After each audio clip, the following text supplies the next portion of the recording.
Sveiki visi.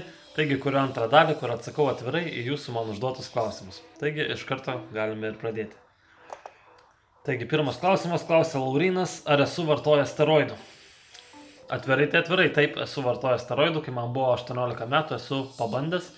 Buvau tuo metu 12 klasiai ir mano draugas dalyvavo varžybose kultūrizmo ir panašiai, žodžiu, jisai sportavo ir vartojo tos steroidus.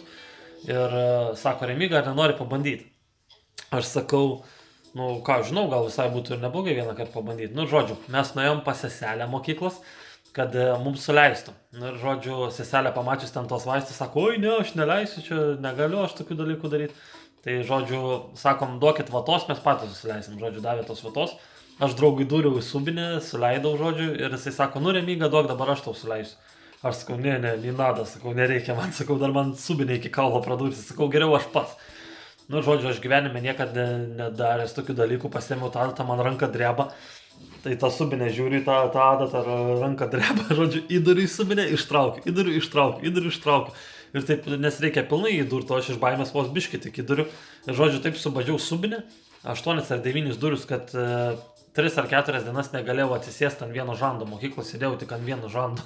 Tai, žodžiu, tai patirtis nekokia, tai po to laiko ir nebandžiau, sportavau natūraliai ir rezultatai man ir taip darosi. Aišku, žinoma, jie lėti, bet nereikia man tokių dalykų. Tai va, atsakiau pirmą klausimą, dabar sekantis klausimas, nėra vardo parašyta, užsirašęs Face 2000. Jis klausia, ar tave palaiko tėvai. Taip mane palaiko, bet tik mama, todėl nes tėčio aš neturiu, bet mama mane visada palaiko ir visada džiaugiasi už mane, ką aš darau ir visų 100% už mane. Trečias klausimas klausia Viktorija, kiek esi turėjęs merginų ir ar šiuo metu esi vienišas? Per savo gyvenimą turėjau tikrai daug, net ir tie, kurie mane Facebook'e seka, mato, kad ir tai aš labai daugybę merginų neviešinau. Nes ten, jeigu ten savaitės ar 2 ten santykiai, kur būna į klubą nueini fitimyti ir panašiai, tai ten tokių net nesiskaito, bet turėjau labai daug merginų, bet tai myliu tik vieną ir nežinau, ta prasme,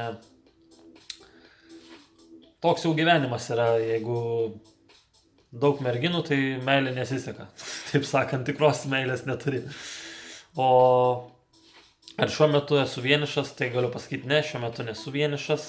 Kaip ir visada, turbūt nebūnu vienišas, ilgai neužsibūnu vienišas. Taip, kitas klausimas, Tadas klausia, kodėl įsiskyrei su šviesiaplauke mergina, atrodė tobula pora ir vestuvės buvo viskas, o įsiskyrėt, kame čia reikalas? Taip jau buvo, taip nutiko, bet vestuvių mūsų nebuvo, ten buvo tik video vlogas, mes buvom Antano vestuvėse, tiesiog buvom pakviesti kaip svečiai.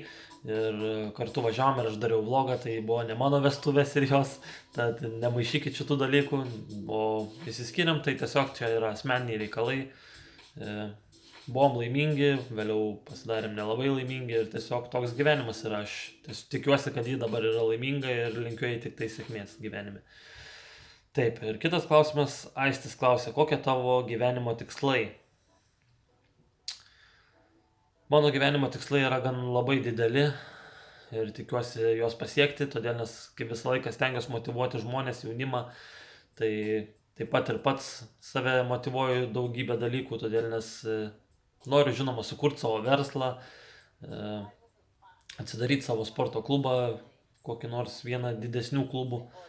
Ir mano tikslai yra tikrai gana stiprus ir aš stengsiuosi juos įgyvendinti gyvenime ir manau, man tai pavyks, todėl nes visą laiką, jeigu tu kažko nori, sieki, stengiasi nesuklupti, tai manau tikrai pavyks tai atlikti ir padaryti. Nepykite, jeigu aš kalbu ir ne į kamerą žiūriu ir panašiai, todėl nes nelabai gaudausi, kai šneku, nes 2 kameros, tai gal nesupykite apie tai, bet svarbiausia, mane išklausot, girdit, o dėl žvilgsnio, tai nežinau, vieną kamerą čia pas mane, kitą čia. S8 telefonas, tai dar nesigaudau jame tiksliai. Žodžiu, ačiū, kad klausėt, palaikot mane.